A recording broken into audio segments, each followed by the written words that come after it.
Thank you for joining Wars of the Roses as we continue with Part 25, Diffusion of the Order, Book 11 Freemasonry from Secret Societies of All Ages, Volume 2, by Charles William Heckethorn. 25. Diffusion of the Order, 485, Freemasonry in Spain and Portugal. In 1726, the Grand Lodge of England granted a patent for the establishment of a lodge at Gibraltar. Another was founded in the following year at Madrid, which, declaring itself independent of foreign supervision, established lodges at Cadiz, Barcelona, Valladolid, and other places. The Inquisition, seeing the danger that threatened the Church, persecuted the order.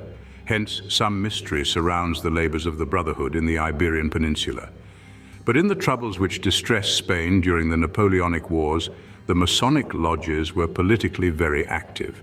They were suppressed again by Ferdinand VII, and up to the year 1868 were but few in number and disguised under various names. Since that year they have rapidly increased, and there are now more than 360 lodges in Spain. The Spanish Grand Lodge has 154 lodges under its jurisdiction. The Grand Orient of Spain about 162. The Lusitanian Grand Orient about 40 lodges. There are, moreover, about 40 lodges subject to foreign Grand Lodges. The number of Spanish Masons may amount to 30,000. In Portugal, the first lodges were founded not under English but under French auspices, but English influence soon made itself felt in the establishment of additional lodges, though in great secrecy, which, however, did not save many Freemasons from becoming the victims of the Inquisition. 486. Freemasonry in Russia. In 1731, Freemasonry dared to oppose itself to Russian despotism, which, not fearing and probably despising it, did not molest it. The times were unpropitious. The sanguinary Biron ruled the Empress Anne, whom by means of the amorous fascination he exercised upon her, he easily persuaded to commit all kinds of folly and cruelty.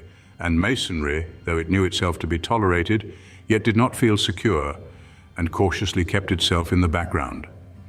In 1740, England founded a lodge at St. Petersburg and sent thither a Grand Master. The order spread in the provinces, and in 1763 the Lodge Clio was opened at Moscow. Catherine II wished to know its statutes, perceiving the advantage or injury they might bring to her government as she either promoted or persecuted the association. In the end, she determined to protect the order, and in a country where the court leads opinion, lodges soon became the fashion. But Masonry, thus becoming the amusement of a wealthy nobility, it soon lost sight of its primitive objects. In no other country probably did the Brotherhood possess such gorgeous temples. But deprived of the vivifying and invigorating air of liberty, its splendor could not save it from a death of inanition. 487. Freemasonry in Switzerland. English proselytism, always the most active, established a lodge at Geneva in 1737, whose first Grand Master was George Hamilton. 2 years afterwards, the foreigners dwelling at Lausanne united and founded the lodge called the Perfect Union of Foreigners. Lodges were also opened at Bern, but the maneuvers of the Grand Lodges of the states surrounding Switzerland introduced long and fierce dissensions. In 1765, the strict observance founded at Basel the Lodge Liberty, which became the mother lodge of many others, and calling itself the German Helvetic Directory, chose for its chief the celebrated Lavater. Then followed suppressions, but the order revived, and in 1844 the different territorial Grand Lodges united into one federal Grand Lodge called Alpina, which revised the ancient statutes. The Swiss Freemasons intend to erect a grand temple, which perhaps could nowhere find a more fitting site than in a country where 4 nations of diverse languages and races dwell in perfect liberty. 488. Freemasonry in Sweden and Poland. In 1748, Sweden already had many and flourishing lodges. In 1754 was instituted the Grand Lodge of Sweden, under a patent from the Grand Lodge of Scotland. It afterwards declared its autonomy, which has been recognized by all the Masonic bodies of Europe. In the most ancient Swedish ritual, we meet for the first time in Europe with the cry and sign of distress of the sons of Adoniram, 383, to me, the sons of the widow. Freemasonry, at first suppressed in Poland, was revived under Stanislaus Augustus, and the auspices of the Grand Orient of France, who established lodges in various towns of that country. These united in 1784 to form a Grand Orient having its seat at Warsaw. 489. Freemasonry in Holland and Germany. In Holland, the Freemasons opened a lodge in 1731 under the warrant of the Grand Lodge of England. It was, however, only what is called a lodge of emergency, having been called to initiate the Duke of Tuscany, afterwards Francis I, Emperor of Germany, 454. The first regular lodge was established at The Hague in 1734, which 5 years after took the name of Mother Lodge.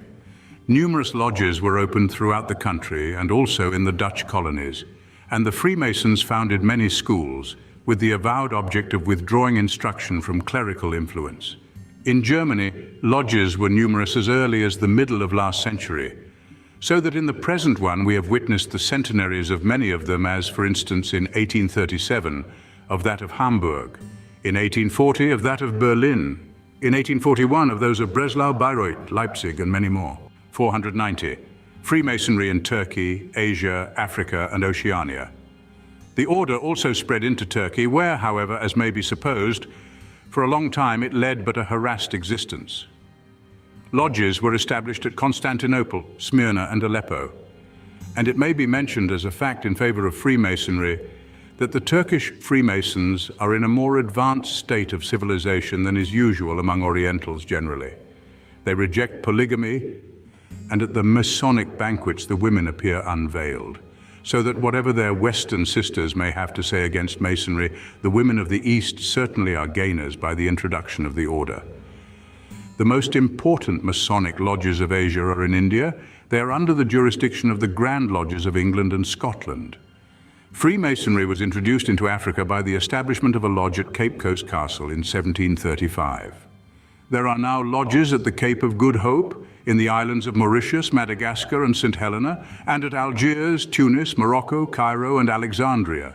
Lodges have existed since 1828 at Sydney, Melbourne, Parramatta, and other places, in all about 200. 491. Freemasonry in America. The first lodge established in Canada was at Cape Breton in the year 1745. Lodges existed from as early a period in the West Indian Islands.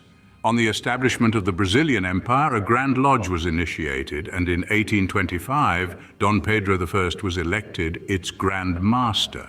In 1825, the Grand Lodge of Mexico was instituted, where the liberals and federalists joined the York Rite, whilst the clerics, monarchists, and centralizers adopted the Scotch Rite, the two parties carrying on a relentless war.